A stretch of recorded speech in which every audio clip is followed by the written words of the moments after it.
Hello and good day everyone.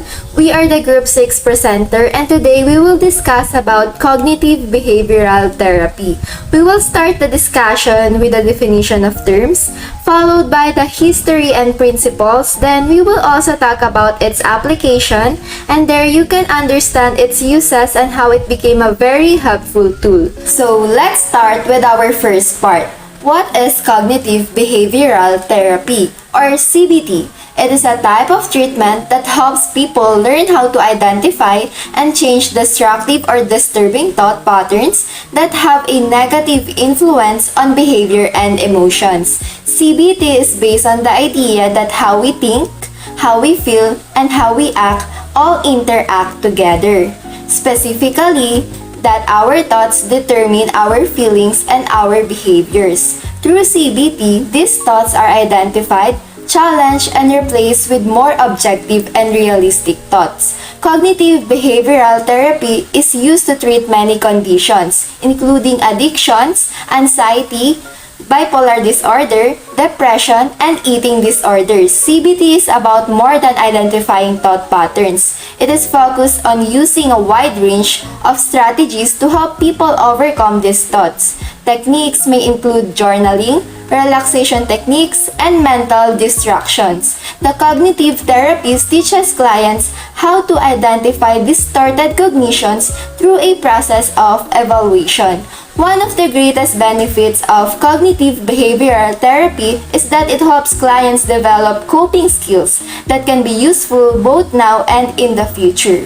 CBT encompasses a range of techniques and approaches that address thoughts, emotions, and behaviors. There are a number of specific types of therapeutic approaches that involve CBT. First is cognitive therapy. It centers on identifying and changing inaccurate or distorted thinking patterns, emotional responses, and behaviors. Second is dialectical behavior therapy or DBT. It addresses thoughts and behaviors while incorporating strategies such as emotional regulation and mindfulness. Third is multimodal therapy. It suggests that psychological issues must be treated by addressing 7 different but interconnected modalities such as behavior, affect, sensation, imagery, cognition, interpersonal factors, and drug or biological considerations. Lastly is rational emotive behavior therapy. It involves identifying irrational beliefs, actively challenging these beliefs, and finally learning to recognize and change these thought patterns. While each type of cognitive behavioral therapy takes a different approach, all work to address the underlying thought patterns that contribute to psychological distress. The important part of this treatment is to help the person change his unhelpful thoughts and change his behavior in a way that positively reflects his mood and work. The history of CBT. The evolution of cognitive behavioral therapy can be traced back to developments in psychology as early as 1913. The work of behaviorist John B. Watson laid the foundation for later advancement in the field. Before cognitive behavioral therapy, there was an approach called behavior therapy that was controversial at the time of its development. One of the first treatments in this approach was done with youth and the correction of enuresis. Initial respondent conditioning strategies for better understanding anxiety were also vital in creating theories behind CBT. Extinction, habituation, and counter-conditioning were also discovered with respondent conditioning. The development of cognitive behavioral therapy progressed over time. Dr. Albert Ellis was a pioneer in behavior therapy in the 1950s. The work of Joseph Wolff and Arnold Lazarus in the 1960s also contributed to the evolution of CBT. The practice of cognitive behavioral therapy was first developed in the 1960s. Dr. Aaron T. Beck is given the title of Father of Cognitive Behavior Therapy. He was also named one of the top 5 most influential psychotherapists of all time. Beck is also named as an American in history that shaped the history of psychiatry. Dr. Beck at the University of Pennsylvania designed and carried out experiments to test psychoanalytic concepts and found some surprising results. What he found was that in depressed patients, there were consistent instances of a stream of negative thoughts that seems to emanate spontaneously. Dr. Beck categorized these automatic negative thoughts into three categories. The patients were having negative ideas about themselves, the world, and or the future. With these findings, he began to theorize alternative ways of viewing depression. The theory of cognitive distortion by Beck and the theory of irrational thinking by Dr. Albert Ellis helped to better explain psychological problems. Beck theorized that in childhood, the development of maladaptive processes led to these problems. His theory was based around the cognitive triad. Dr. Ellis' theory was based around a set of different irrational beliefs, or also known as common irrational assumptions. With his approach, Dr. Beck began to help his patients re-evaluate their thoughts about themselves. He found that by doing so, his patients were developing a better resilience for handling daily functions of life. Patients found that this therapy resulted in long-lasting change. The efficacy of this therapy has been examined in many meta-analyses. Since its introduction, it has grown into a viable treatment modality for a variety of mental health problems. There are therapists who are now specialized in this therapeutic approach. Dr. Judith Beck has made a significant impact on cognitive behavior therapy as well. She followed her father's path, Dr. Aaron T. Beck, in research and development of treatments significant in cognitive behavioral therapy. Her work in the area of coping and mechanisms for change advances the science in a progressive direction. These are the principles of CBT. First, CBT is based on ever-evolving formulation of patients' problems and an individual conceptualization of each patient in cognitive terms. It is determined what the patient's present thought patterns and harmful habits are. Several elements must be considered, including the patient's life events from birth through adulthood as well as the treatment session itself. Next principle is CBT requires a sound therapeutic alliance. It is important to have a strong, trusting relationship between the therapist and patient. Care, warmth, empathy, and competence are all qualities that a therapist should possess. Next, CBT emphasizes collaboration and active participation. Throughout the sessions, teamwork is encouraged and decisions about what to work on and how often are decided together. Active participation from the patient is important for making a lasting impact in their treatment. Next, CBT is goal-oriented and problem-focused. During the first sessions, the patient should define clear goals. Aims are required in order to analyze and respond to ideas that obstruct those goals. This makes it easier for the patient to recognize and interrupt unwanted ideas. Next, CBT initially emphasizes the present. The treatment should be focused on current problems and specific situations that are distressing to them. Next principle is CBT is educative, aims to teach the patient to be their own therapist and emphasizes relapse prevention. CBT includes teaching the patient about the process, how their ideas impact their emotions and behavior, how to recognize and analyze their thoughts and beliefs, and how to make behavioral adjustments. Next, CBT aims to be time-limited. Anxiety and despair can be addressed in 6 to 14 sessions for people with serious mental problems and strong beliefs. The time span might be months or years. Next principle is CBT sessions are structured. Structured treatment helps maximize efficiency and effectiveness. Next, CBT teaches patients to identify, evaluate, and respond to their dysfunctional thoughts and beliefs. Therapists help patients identify key cognitions and adopt more realistic and rational perspective. Lastly, CBT uses a variety of techniques to change thinking, mood, and behavior. Behavioral and problem-solving techniques are essential in CBT. The therapist's choice of techniques will be impacted by their patient's conceptualization, the topic you're discussing, and your session objectives. Cognitive behavioral therapy or CBT helps people become aware of inaccurate or negative thinking to view challenging situations more clearly and respond to them more effectively. It can be a beneficial tool either alone or combined with other therapies in treating mental health disorders. But not everyone who benefits from CBT has a mental health condition. It can be an effective tool to help anyone learn to manage stressful life situations better. Cognitive behavioral therapy treats a wide range of issues.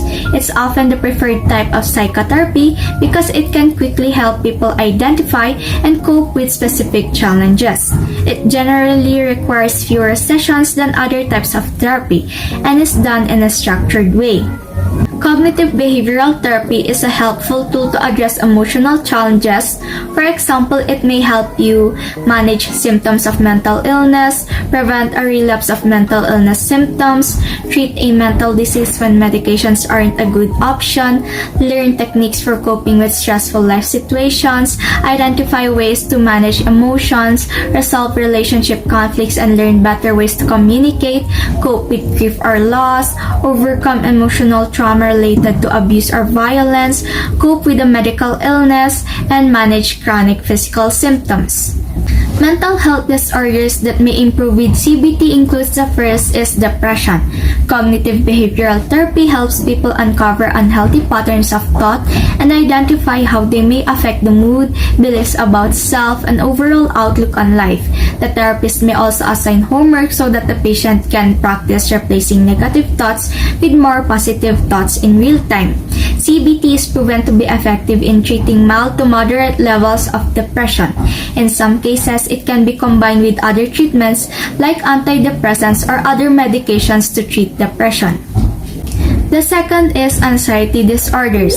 Cognitive behavioral therapy is a leading treatment for many conditions, including anxiety disorders. Research has shown that CBT is an effective therapy for social anxiety disorder, or also known as SAD or SAD.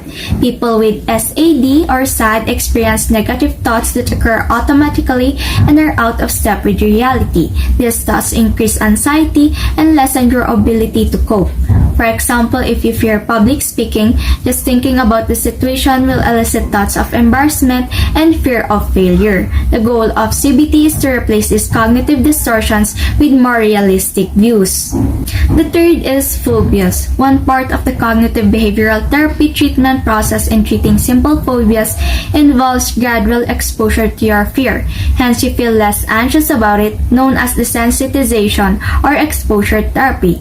For example, if you have fear of snakes or ophidiophobia, your therapist may start by asking you to read about snakes. They may later show you a picture of a snake. Then they may arrange for you to visit the reptile house of your local zoo to look at some real snakes. The final step would be for you to hold a snake. Exposure therapy works by gradually increasing exposure to your fear, allowing you to control your phobia. As the treatment progresses, you should begin to feel less anxious about your phobia. The fourth is PTSD. Trauma-based cognitive behavioral therapy is the most effective course of treatment for treating post-traumatic stress disorder or complex PTSD. The therapist helps the sufferer come to terms with their trauma by confronting the traumatic memories by thinking about the experience in detail.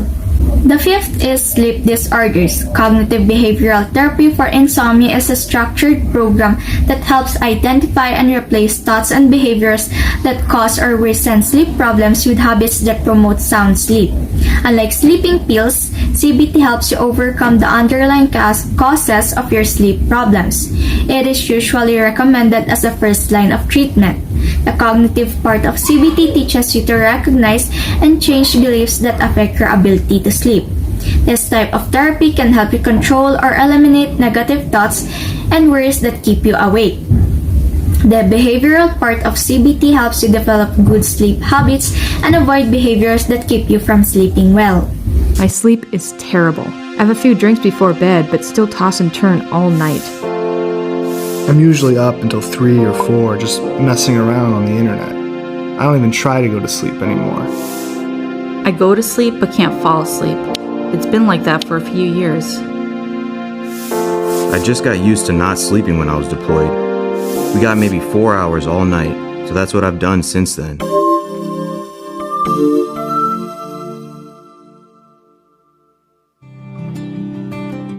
These are the voices of people who struggle to sleep. Poor sleep is called insomnia. Sleep is as vital to our overall health as food, water, and oxygen. We simply can't live without it. Insomnia impacts our state of mind, our thinking, and our physical health. Depressed mood, irritability, and poor concentration are some of the specific problems that can really get in the way of sleeping well. In fact, insomnia can cause other mental health problems, and then those mental health problems can cause insomnia. It's one of the most common problems there is, and can be a vicious cycle. It's always important to talk to your doctor about sleep problems to make sure a medical condition isn't causing your insomnia. Some people take medicine to help them sleep, and that can be useful and important in the short term. But here is the really good news. There is an effective, long-term solution that works without medication.